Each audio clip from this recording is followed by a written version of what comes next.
늘 하시는 질문이 근데 파는 게 너무 어려워요, 그죠? 네, 사는 거는 오히려 쉬울 수도 있어요. 왜냐하면 우리는 떨어질 때 밑에 걸어놓는 매매를 하기 때문에 잘 사지잖아요. 지금도 똑같아요, 지금도. 자, 그런데 언제 도망 나와야 되는지를 제가 말씀을 드릴게요. 이렇게 좋은 수익률이 나는데, 자, 그 다음 차트를 보시면 아까는 1월부터 12월로 나래비를 쭉 세웠는데, 그래? 그러면 11월 달부터 한번 세워볼까요? 11월 달부터 이렇게 쭉 나열을 해보니까, 자, 코스닥 5년, 10년, 25년 평균에 11월 1등, 3등, 8, 9, 5, 2 이렇게 돼 있는데 25년 평균으로 보면, 자, 12개월 중에 1등이 11월, 1월 달이 2등, 4월 달이 3등, 2월 달이 4등, 3월 달이 5등, 12월 달이 6등. 이 안에 다 있어요. 그리고 뒤로 가면 5월 달부터 이제 7등, 9등, 10등, 11등, 12등, 8등. 이렇게 차이가 납니다. 네, 코스닥 투자를 할 때도 보면 우리가 정말 이런 희한한 계절성이 있다라는 걸 우리가 머리에 놓고 투자를 하셔야 되고, 그런 결과가 어떻게 나오는지 한번 보여드릴게요. 요걸 먼저 보여드릴게요. 자, 올해 코스닥, 저는 올해 시장을 상저하고라고 사람들이 얘기할 때, 아닌데 분명히 1, 2, 3, 4월 달이 저렇게 좋으니까 무조건 상고로 시작한다는 거죠. 상고로 시작을 한다는 건데, 특히나 이거는 코스닥이거든요. 자, 코스닥은 저는 상고하중으로 봅니다, 올해는. 상고하중. 자, 이번에 코스닥이 이렇게, 불을 뿜었어요. 그죠? 650에서 지금 거의 900까지 그냥 불을 뿜으면서 쫙 올라왔거든요. 이야, 코스닥이 이렇게 가는 거는 정말, 처음 보는 것 같아. 아니에요. 아주 자주 나타나는 현상이에요, 저는. 아주 자주. 이번에 이렇게 불을 뿜었는데, 요때도 코로나 때 확 죽이고 나서 올라갔을 때 있잖아요. 그러면 확 죽이고 나서 이번처럼 코스닥 시장이 1000을 넘었었다가 이번에 650을 깼으니까 고점 대비 한 35% 이상, 거의 40% 빠졌었거든요. 언제 그렇게 빠졌나라고 보면 딱 2008년대도 이렇게 쫙 빠졌어요. 자, 빠지고 나서 그 다음 해 12월 달부터 2009년 1, 2, 3, 4, 5 쭉 올라오죠. 저는 이걸 너무나 생생하게 기억하는 게, 2008년 12월 달에 제가 제일저축은행 갔다 했잖아요. 아니 2050에서 펀드 가입한다고 다 난리였었는데 1000포인트가 깨지고 900이 깨졌는데, 미네르바라는 청년부터 시작해가지고 사람들이 나와가지고 500 간대요. 700 간대요. 아니 이게 무슨 말이 되나? 고점 대비 시장이 50%가 빠졌는데. 그래서 하나투신 주식팀장을 그만두고 제가 제일저축은행 고유 운영하러 갔다 했잖아요. 고유를 운영하러 가는데 저는 항상 대형 우량주만 하다 보니까 대형 우량주 하는데 바로 제 옆에 있는 매니저가 종목을 엄청 지르는 매니저였어요. 제가 500억을 운영하고 걔가 300억 운영하는 건데, 제가 걔가 종목을 잘 지르길래 네가 500억 해라, 내가 그냥 300억 할게. 얘가 코스닥을 그렇게 질러대는데 그때 당시에 서울반도체였어요. 이때 2008년 말에 조지 W 부시 대통령이 금융위기 겪으면서 이러고 이제 퇴임하고 오바마 대통령이 이제 당선이 됐었는데, 당선되자마자 그린 그로스 하면서 녹색 성장 얘기하면서 그때 2차 전지, 전기차 등등 얘기했었거든요. LED. 그러면서 서울 반도체가 쫙 올라갑니다. 그 서울 반도체를 중심으로 해서 주가가 올라갔고, 이 올라갈 때 나중에 서울 반도체 차트도 제가 보여드리겠지만 어떤 얘기가 나오냐면, 말도 그대로 서울 반도체잖아요. 반도체고, 조명 지금 한번 보세요. 이 조명들이 저게 백열등인가요? 세계 조명 시장이 30조 시장인데 이제 전부 다 LED로 다 바뀐다. 그리고 신호등뿐만 아니라 자동차 램프 전부 다 LED로 바뀐다. 엄청난 변화가 시작되고, 그러면 서울 반도체 같은 기업이 세계적인 경쟁력을 갖고 있기 때문에 이 회사는 주가가 앞으로 주구장창 올라갈 거다라고 얘기하고 서울 반도체 차트 나중에 제가 보여드릴게요. 그런 논리로 갑니다. 가고 지금 그러고 나서 10년 지났잖아요. 10년 지나서 지금 LED 조명 시장이 얼마인가 봤더니 12조 정도 돼 있더라고요. 아니 오히려 더 줄었네. 왜냐하면 공급자가 너무 많아져가지고요. 실제로 지금 LED 조명 시장에 뭐 삼성전자가 2등을 하고 있고 서울반도체가 여전히 5등하고 있고요. 그때 서울반도체를 딱 탐방을 가보면 IR 담당자가 그럽니다. 저희가 갖고 있는 특허만 100개가 넘어요 하면서 크리, 오스람 이렇게 세계적인 기업하고 그 다음에 우리라는 거죠. 그렇게 했던 서울반도체고 LED 시장 성장 안 했느냐? 성장했어요. 세상이 다 바뀌었어요. 바뀌었는데 공급자가 너무 늘면서 채산성이 안 맞아서 주가가 그때에 비해서 한 90% 정도 빠졌다가 올라가는 그런 모습이 나오는데 그래서 너무 우리가 성장 스토리 조심하셔야 돼요. 실제로 산업의 성장은 왔는데 블랙박스 다 달고 계시잖아요. 블랙박스로 뭐 내비게이션 다 달고 계시잖아요. 그죠? 근데 그걸로 재벌된 회사가 뭐 있나 생각해보면 생각 잘 안 나시잖아요. 아이나비 처음에 될 것 같다가 안 되잖아요. 그 정도로 이제 경쟁 구도가 중요한데 어쨌든 시장 자체는 이렇게 올라가고 20개월 이평선을 뚫고 나서 그러고 나서 하반기에 쉬어버려요. 그렇게 2009년도에 2009년 10년 해가지고 70주 장세하면서 쭉 올라가는 장세에서 코스닥이 처음에는 이렇게 강하게 올라가다가 나중에 쉽니다. 그런 모습을 보면 코스닥은 5월 정도까지 하는 게 맞다라는 그런 생각을 좀 하고 있고요. 우리가 주식 투자를 하실 때 이제 제가 아까 100세까지 하셔야 된다 했잖아요. 자, 100세까지 하실 때 늘 하시는 질문이 근데 파는 게 너무 어려워요. 그죠?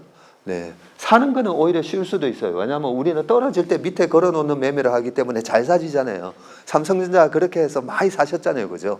계속 걸어놨더니 뭐야 계속 체결되네 하면서 코로나 때도 하면서 계속 체결되고 그죠?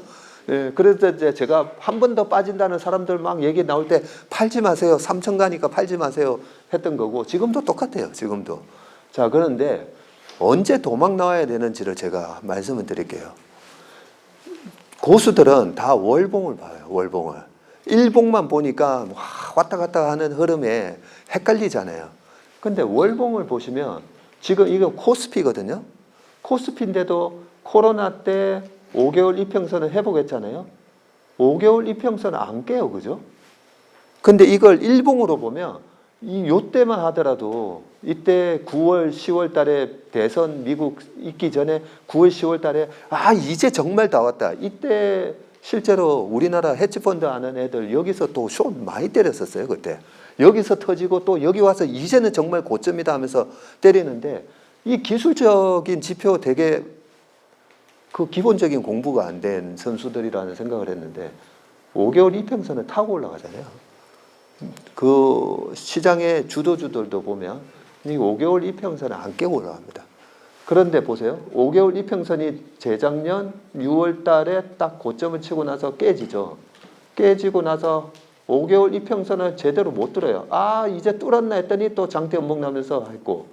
그래서 저도 요때 당시에 1, 2, 3, 4, 5 고점 대비 3,300에서 벌써 2,600이나 빠졌으니까 뭐 금리 25bp 올려봐야 시장은 여기서 왔다 갔다 좀 할 거다라고 생각을 했었는데 50, 75 하면서 시장을 그냥 찍어 눌러버린 거죠.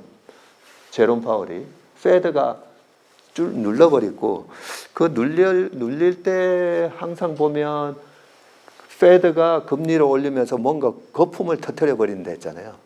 닷컴 때도 닷컴 세상 안 왔습니까? 왔잖아요. 근데 미국이 원하는 거는 아주작들 다 죽여버리고 옥석가리를 어떻게 보면 강제적으로 만든다는 거죠. 강제적으로. 그 강제적으로 만드는 걸 금리를 항상 올려서 거품을 터뜨려 버립니다.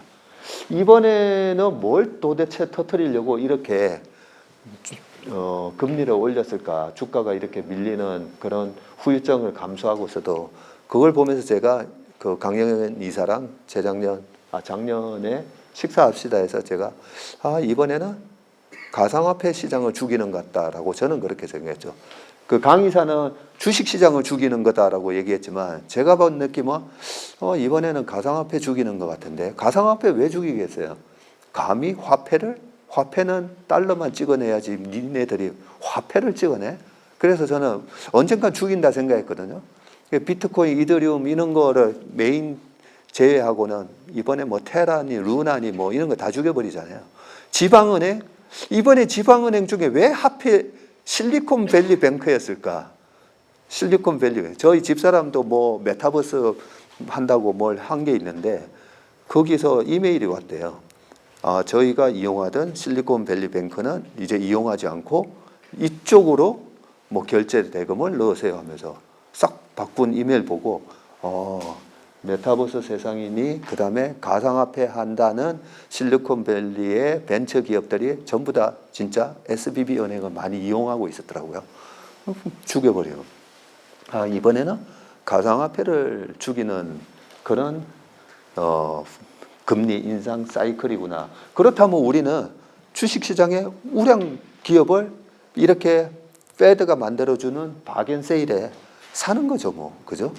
그렇게 해서 사는 건데, 제가 요 테크니컬한 걸 다른 세 가지 찾으셨나요? 라는데, 숨은 그림 찾기. 여기도 코스피고 이것도 코스피예요. 똑같은 코스피 월봉 차트인데, 뭐가 다른지를 말씀을 드릴게요. 왼쪽하고 오른쪽하고는 분명히 다른 점이 있어요. 여기는 분명히 6월 25일 날 3,300에서 고점을 쳤는데, 오른쪽을 보니까, 고점이 1월 달이래. 그죠? 1월 달로 고점이 표기가 돼 있어요. 그리고 보니까 매물대 차트, 제가 매물대 차트도 되게 중요하게 항상 띄워놓는데 여기는 매물대가 여기가 뻥 뚫려 있는데 여기는 매물대가 여기만 좀 뚫려 있죠. 그리고 이번에 저점을 쳤는데 작년 10월 달에 9월 말에 저점을 쳤는데 이때 당시에 2134를 찍었는데 코로나 때 보면 한 7, 8월 달에 레벨 정도까지 빠진 거거든요. 근데 여기 보세요. 이 차트는 보면 코로나 4월 달 주가까지 빠져 있어요. 둘 다 코스피예요. 둘 다 코스피인데 아니 왜 이렇게 차이가 나지? 이게 뭐냐면 달러로 전환한 코스피예요. 달러로. 제가 왜 달러 전환한 코스피를 자주 보냐면 우리나라 코스피를 외국인이 어떻게 보고 있냐는 거죠. 외국인이. 외국인이 봤을 때는 자기네들 달러로 투자하는 거기 때문에 달러로 본다는 거죠. 이게 항상 저는 중요한 변곡점에서는 이 달러 전환 차트를 보거든요. 달러 전환 차트를 봤더니 외국인의 눈에서 보면요.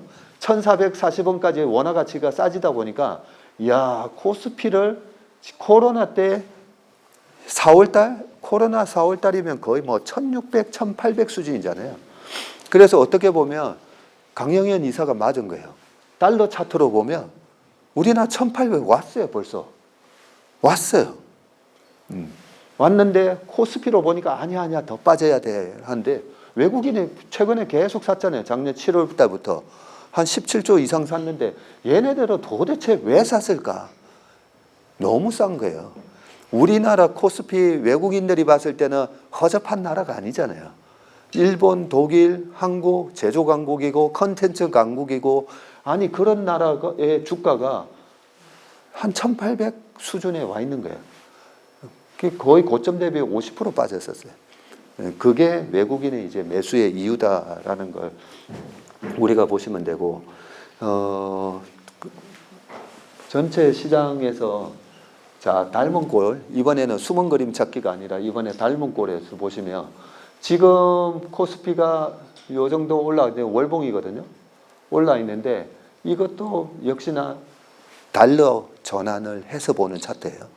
달러 전환 차트다. 자 외국인은 여기서 17조나 그동안에 샀는데 여기서 앉아 계신 분들도 많은 고민하고 계시잖아요. 2,500인데 이 정도면 일단 현금화 좀 시켰다가 나중에 사야 되나? 막 고민 많으시죠? 고민 많으신데 자 외국인의 시각으로 보자고요. 지금의 지수대가 언제 지수대냐면 쭉 가보면 아니 뭐야 이거 2007년 수준의 우리나라 지수는 거의 똑같아요. 이런 거 보면 외국인 입장에서는 속 터지겠죠. 한국 시장에 대해서 마켓에다가 투자했다면 야 지금 시간이 벌써 얼마나 흘렸는데 지수 레벨이 거의 똑같아요. 굉장히 지금의 환율 때문에 되게 싼 영역인데 자 지금이 언제랑 좀 닮았느냐 위에서부터 한번 보자고요. 위에서 제가 좋아하는 이제 RSI 차트로 보면 거의 바닥 한번 찍었다가 이렇게 올라오고 있어요. 올라오고 있는 모습이고 MACD 오실레이터를 보면 추세를 알 수 있다 했잖아요. 약세에서 플러스로 이제 전환될랑 말랑 하고 있어요. 2008년 금융위기 있고 나서도 플러스로 전환될랑 말랑 하는 요때가 한 요 정도 수준이었어요. 지금 딱 비슷한 수준에 와 있죠. 이게 제대로 회복이 되려면 환율이 떨어져야 되는데 달러가 계속 강세인데 주가가 어떻게 올라가요, 그죠? 환율이 떨어지나 요때도 보면 1,590원 찍고 쭉 빠지는데 이번에도 환율이 1,440원 찍었다가 빠지면서 올라가고 있어요. 그리고 외국인은 근데 외국인이 주식을 사야지. 외국인이 안 사면 올라가겠어? 2009년 3월 달부터 외국인이 주식을 본격적으로 사는데 이번에도 사고 있잖아요. 이 모든 걸 보면 여기서 한 번 더 빠지는 게 남은 게 아니라 바닥 친 거 아닙니까? 역헤드 숄더 아까 제일 처음에 드렸던 역헤드 숄더는 이미 이제는 바닥 탈피하는 모습이 시작됐다라고 보는 게 맞죠. 그죠? 이렇게 보시고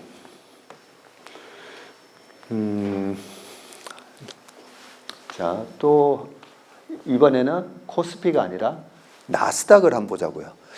우리 시장은 저 차트를 보면 오케이 바닥 치고 돌아서는 거가 2009년하고 비슷해 보이는데 아까 코스닥 올라오는 모습하고 지금 거의 똑같죠, 그죠?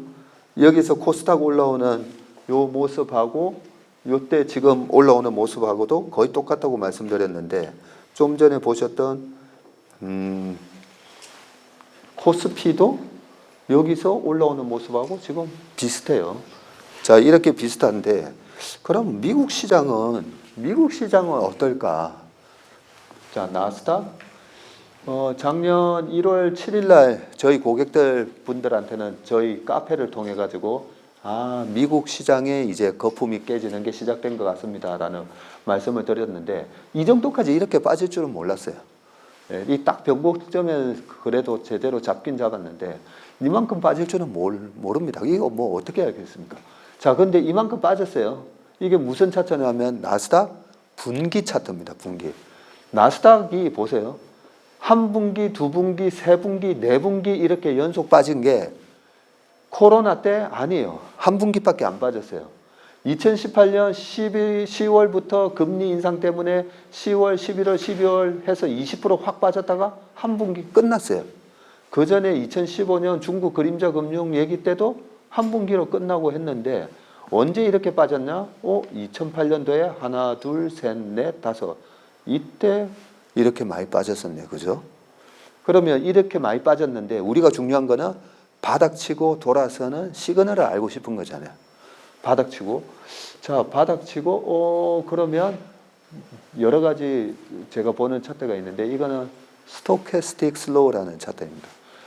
제가 선물 매매할 때 바닥에서 매수 들어갈 때 쓰는 차트가 요 스토캐스틱 슬로우 차트인데요.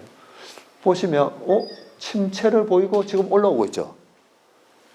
2008년도에 침체까지 떨어졌다가 이게 20 이하로 떨어지면 이렇게 파란색으로 표시되게끔 되어 있는데 올라오고 있잖아요.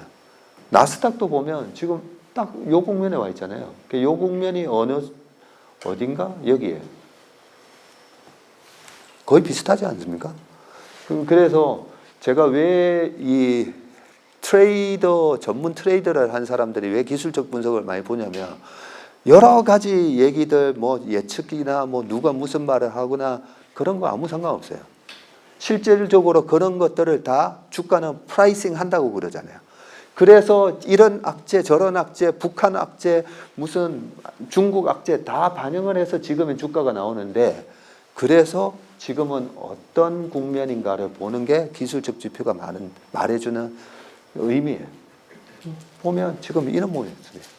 그래서 나스닥이 지금 고점 대비 38% 빠졌다가 여기서 올라오고 있는데, 이런 모습이 나왔는데 여기서 한 번 더 빠진다? 확률적으로 굉장히 낮은 얘기라고 생각합니다. 확률적으로. 만약에 여기서 한 번 더 빠지려면 지금 이번에 크레딧 스위스가 아니라 메이저 금융 빅5 중에 하나가 날아가야 돼요. 2008년처럼. 이때 세계 3대 리만 브라더스가 망했잖아요. 그죠? 이 양봉을 깨고 진루를 넣으면 앞으로 3개월, 6개월 안에 메이저급이 날아가야 돼요.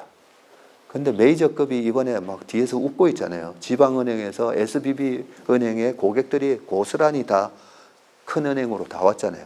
그러면 여기서 중요한 게, 과거에는 모기지 MBS였잖아요. 그죠? 근데 그것도 프라임 등급이 아니라 서프라임 등급. 아니, 대출을 갚을 능력이 없는 사람한테 빌려준 그 대출을 앞으로 받을 걸 증권화 시켜서 시큐리타이제이션해서 만든 걸 이걸 사도 되나? 이게 돈이 들어와. 근데 이번에 SBB 은행이 어디에다 투자했죠? 미국 10년물 국채에다가 투자했잖아요. 세계에서 제일 안전하다고 하는 10년물 국채에다가 투자했어요. 그런데 이번에 고객 다 끌어안았죠. 그 은행들이 갖고 있는 자산 부실 자산이 아니에요. 그런 식으로 해서 이번에는 또 빅5 은행만 좋아진 거예요. 그렇게 빈익빈 부익부가 되는 그런 현상을 만든 그런 위기였다라는 걸 알 수가 있고요. 환율은 자주 말씀드리지만 환율 실제로 보면 그렇게 이렇게 높은 위치에 있지 않습니다. 이번에도 확 빠졌다가 올라왔는데, 이게 우리나라의 무역 적자가 13개월 연속 나고 뭐 이런 걱정들을 하시는데, 빠졌다가 올라왔다가 A, B, C로 빠지는 그런 패턴이라고 저는 생각하고, 항상 보면 원화가 강세로 가는 국면에서는 주식시장이 다 강합니다. 원화로 가는 강세가 하반기에 계속 연출될 거라고 생각하고, 지난번에 우리 최일호 상무가 요걸 얘기해 주셨어요. 작년에 주식하고 채권이 그렇게 동시에 터진 게 2022년도에 채권 주식이 이렇게 동시에 터졌던 게 1941년, 1969년 두 번밖에 없었어요. 역사적으로. 그것도 1871년 이후에. 그렇게 드문 일이 작년에 발생한 겁니다. 그렇게 드문 일이, 아니 1941년도에는 12월 7일 날에 진주만 공격이 있었고, 69년도에는 64년도에 통킹남 사건 이후로 베트남 전쟁이 한창 과열일 때, 그럴 때 저런 일이 있었는데, 그래서 그 다음에는 어떻게 됐는데 라는 데서 우리 최 상무가 1941년 이후에 42, 43, 44, 왜냐하면 채권 투자하시는 거 관심도 많으신 분들이 있어서 주식 채권 3년 내내 좋았어요. 69년 이후에도 70년, 71년, 72년까지 3년 내내 좋았습니다. 제가 이런 말씀을 드리는 게, 주식은 확률 투자라는 거죠. 요때가 1941년이었고요. 42년, 43년, 44년, 세계 경제가 뭐 되게 좋은 일이 있었나 보다. 이때 뭐가 있었죠? 2차 세계대전이 한창이었을 때요. 태평양 전쟁 한창 할 때인데 주가가 이렇게 올라갔습니다. 그죠? 나중에 원폭 터뜨리고 막 원자 폭탄 터뜨리고 했는데도 주가가 이랬기 때문에, 우리가 앞으로 전쟁 위기 이런 거에 너무 걱정 안 하셔도 되고, 69년 베트남 전쟁 있을 때도 확 눌렀다가 올라가죠. 그래서 모든 이런 눌림목은요, 어떻게 하는 게 바람직한 대응 원칙인가? 바이언 딥스예요. 딥이 왔을 때, 딥이 오면 그냥 사는 겁니다. 그렇게 우리가 대응 원칙과 전략을 세워 놓으시면 되고, 지금 이제 10년물 국채 금리가 시중 금리를 얘기해 주는데, 작년에 22년도에 이렇게 페드가 금리를 올리는 바람에, 이게 페드 금리거든요. 페드가 금리를 이렇게 가파르게 올리고, 아니 2018년만 하더라도 2.25에서 멈췄는데, 이번에 아니 5% 올릴지 몰랐던 거죠. 작년 10월 달에는 잘하면 6%까지도 올릴 수 있다. 이 얘기에 다들 패닉에 빠졌었던 건데 실질적으로 우리가 10년물 국채금리를 보면서 페드의 피벗 포인트를 잡을 수가 있는데 2018년에서 19년 넘어갈 때도 보시면 페드가 9번 금리를 올리고 2018년도에만 4번 올렸거든요. 12월 달에도 금리 올렸었어요. 올렸는데 10월 달에 3.2를 찍으면서 주가가 확 빠지고 11월, 12월 확 빠졌는데 12월 달에 금리는 또 올렸어요. 또 올렸는데 10년물 국채금리 잘 보시면 11월 달에 떨어지고 12월 달에 금리를 올렸음에도 불구하고 장대 연봉이 나요. 장대 연봉이 나고 2019년도에도 금리 인상을 2-3번은 더 하고 최종 금리는 3% 만들 거다라고 얘기를 했는데 아니 10년물 국채금리는 아니 연준 의장들이 모여가지고 올해 19년도에는 2-3번 더 올리고 3%까지 올릴 거야 라고 했는데 10년물 국채금리는 계속 빠져요. 빠지면서 페드가 어떻게 하죠? 금리 안 올리죠. 안 올리고 중단을 했고 그 중단한 사이에 이제 S&P 500이나 나스닥은 환호를 하면서 주가가 올라가는 그런 모습이었기 때문에 지금 보시면 아니 금리를 지금 계속 올리고 했잖아요. 5% 올리고 다음 달에도 한 번 더 올린다라고 하는데 이렇게 금리가 지금 빠지는 모습을 보면 아, 요때랑 굉장히 비슷한 모습이 나올 수가 있고 2019년도부터 미국의 주식시장에 랠리가 시작됐고 금리를 멈추거나 인하를 시작하면 폭락하나 2019년도에 하반기에 3번 금리를 인하하면서 주가는 더 위로 폭발했었죠. 그런 모습을 예상을 할 수 있고 지난번에도 이 차트는 보여드렸는데 10년물 국채 40년 차트를 보면 우하향이다. 왜 우하향하는가? 요놈 때문에 그렇죠. 이 파란색. 이 파란색이 미 연방정부의 부채입니다. 미 연방정부의 부채가 31조 3천억 달러. 아니 도대체 이게 얼마지? 4경이나 되는 돈을 지금 부채로 갖고 있고 4%가 유지가 되잖아요. 만약에 4%가 유지가 되면 지금 미국의 10년물, 30년물, 5년물, 2년물 만기가 들어오는 거 어떻게 해야 돼요? 다시 채권을 찍어서 갚아줘야 되거든요. 근데 새로 돈 찍을 때는 금리 얼마에 찍어야 되냐면 4%에 찍어야 돼요. 그러면 우리나라 돈으로 31조 3천억 달러면 우리나라 돈으로 4경인데 4경에 4% 이자 하면요. 1600조예요. 우리나라 돈으로. 이자만 1600조를 내야 되니까 그래서 미국은 미국 정부가 금리가 올라가면 갈수록 돈을 마구 찍어서 돈의 가치는 떨어뜨리고 돈이 많아지니까 실질금리가 마이너스까지 가잖아요. 인플레이션이 와도 실질금리가 떨어지면서 금리는 계속 빠졌어요. 보시면 저점 깨죠. 반등 저점 깨고 올라갔다가 저점 깨고 올라가다가 저점 깨고 올라가다가 저점 깨고 이 금리도 혹시나 깨나 했더니 이번에 또 깨더라고요. 근데 여기서 고금리가 계속 지속된다? 확률적으로 굉장히 낮은 얘기예요. 올해 내년에 계속 고금리가 좀 한동안 유지될 겁니다라고 얘기하시는 분들 명성은 얻으실 거예요. 만약에 그게 맞으면. 근데 실제로적으로는 보면 이 부채 때문에 절대 그럴 수 없다라는 얘기까지 딱 드리면서